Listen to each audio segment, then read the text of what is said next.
Drifting. By Steve Hulshizer.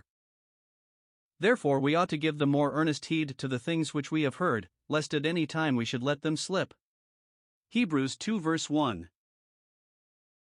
The translation quoted above would give the thought that there is a danger of the hearer of the gospel allowing truth revealed by the Son to slip away. There are, however, many who believe the thought is that the careless hearer of the gospel may drift by it, thus simply ignoring that which is revealed by the Son. Brother Darby's translation reflects this. For this reason we should give heed more abundantly to the things we have heard, lest in any way we should slip away.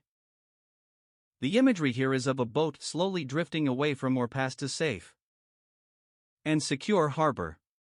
Just drifting aimlessly along, carried by the currents, without any regard for the signs of danger which lie ahead.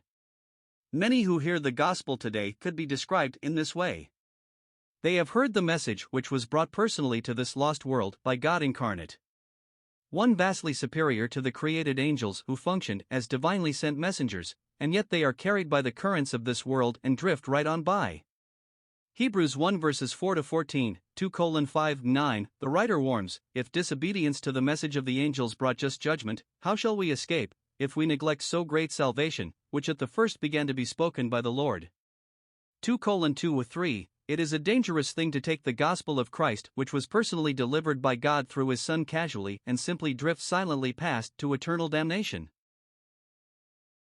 Isn't this also a warning to those of us who know Christ, those who have believed his report? Isn't there the real danger of slowly drifting away from the things of Christ? Not losing our salvation, but being carried by the currents of this world away from the things of Christ. Was this not true of Demas, about whom Paul writes, "For Demas hath forsaken me, having loved this present world"? 2 Timothy 4 verse 10.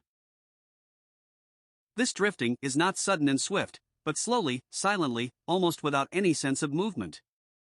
A meeting missed, a day without prayer, a new hobby found, an advancement in business, and one step leads to another until we find ourselves carried further and further away from the things of the Lord.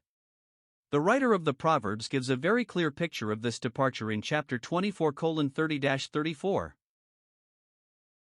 I went by the field of the slothful, and by the vineyard of the man void of understanding, and it was all grown over with thorns, and nettles had covered the face thereof, and the stone wall thereof was broken down. Then I saw, and considered it well, I looked upon it, and received instruction. Yet a little sleep, a little slumber, a little folding of the hands to sleep, so shall thy poverty come as one that travelleth, and thy want as an armed man. He sees a field filled with thorns, obviously not cared for. No doubt productive at one time, but now producing that which is not only of no value, but harmful. His observation was that the owner took a little break, sat back, folded his hands, and fell asleep. Isn't this the way a once production spiritual life comes to ruin? A slow, silent drifting away until one awakens to see a tragic scene. There is a principle given to us here. Unkept soil always returns to nature. There is no need to deliberately plant weeds, just doing nothing will bring out the weeds of the flesh. Taking a little break, as David did, and our unfed soul will slowly return to the control of nature. The writer of the proverb likens it to a traveler. So shall thy poverty come as one that travelleth. Verse 34. I remember the days our family packed up the car and drove to the shore. My parents and 3 brothers packed in the car with the trunk jammed full and maybe things tied to the roof. No air conditioning in those days, nor interstate highways. 75 miles on 2-lane roads through the hot, flat, sandy land of southern New Jersey. We kept asking our parents, how much further? It seemed like we would never get there, but given time, we did. So too with the saint who takes a spiritual nap. He never envisions the weed-filled life, but given time he arrives there. Is it possible that this is an accurate picture of your life as a Christian?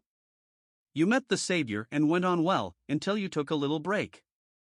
A little folding of the hands. Just a short nap, but without realizing it you began to drift. For whatever reason you started to miss meetings, and your interest became centered in things which were not spiritual. You began to watch and to read things which were far from edifying.